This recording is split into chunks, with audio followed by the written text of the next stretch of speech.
Welcome Kurde बंधू. नमस्कार. चंदन, मदन, तुम्ही पण बसा. नाही, एका जागी जास्त वेळ नाही बसतायत. काल दादानी आम्ही 3 भाऊ एकत्र आलो ना तर एका तासात अख्खी गाडी खोलतो आणि पुन्हा जोडतो. दोघांनाही मीच ट्रेन केलंय. दादाला पण तू ट्रेन केलंयस. बघा, हा पण सांगतोय. बस तुम्ही दोघही काही कामाचे नाही. आज तिकडे मोठी पूजा झाली आहे. आलाच आहात तर प्रसाद घेऊन जा. हो, तशी जेवणाची वेळ झालीच आहे ना. तो प्रसाद आहे, थोडाच घ्यायचा असतो. हो दादा, तुम्हा तिघांसाठी थोडाच घेणार, मी मात्र पोटभर खाणार. पहिलं स्वाकीच्या जिभेलाच दिला पाहिजे.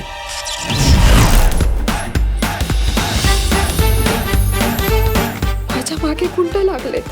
अहो आमच्या इथे बाई आलेली पाहिलेली बोललेली चालत नाही हो. आणि आमच्या दादाला कधी आम्ही बाईशी बोललोय हे कळलं ना तर आमची मागणं पंचायत होते. मला काय घाबरवतोस रे?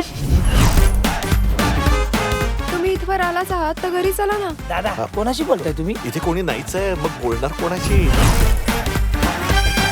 एक कॉफी प्लीज. गाडीत कोण आहे?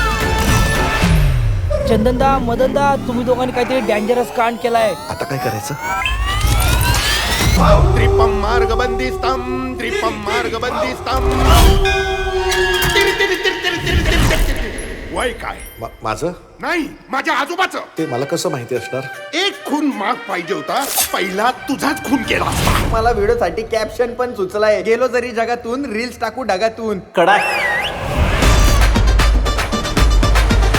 कामिनीची कुठे आहेत तुम्ही? कुठल्या कामिनीची? सदाशिव पेठेतल्या की कोथरूडच्या? तुम्ही तिला शोधताय ना, ती माझ्या मागे. अंगाला शेवाळ लागायच्या वयात काटा नसतो येऊ द्यायचा. कुरळे बंदूक कुणाच्याही वाटेला जात नाही. आणि गेले तर त्यांची वाट लावल्याशिवाय राहत नाही. तुम्ही काय येडे आहात का? टोटल. तुझं माझं काही भांडण आहे, तुझी माझी काही दुश्मनी आहे? तुमचं तुम्ही बघून घ्या.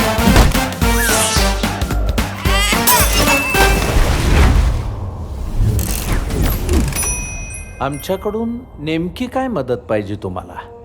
एक वस्तू घेऊन यायची. माय गॉड. ओव्हर होतोय. ओ ओ माय गॉड.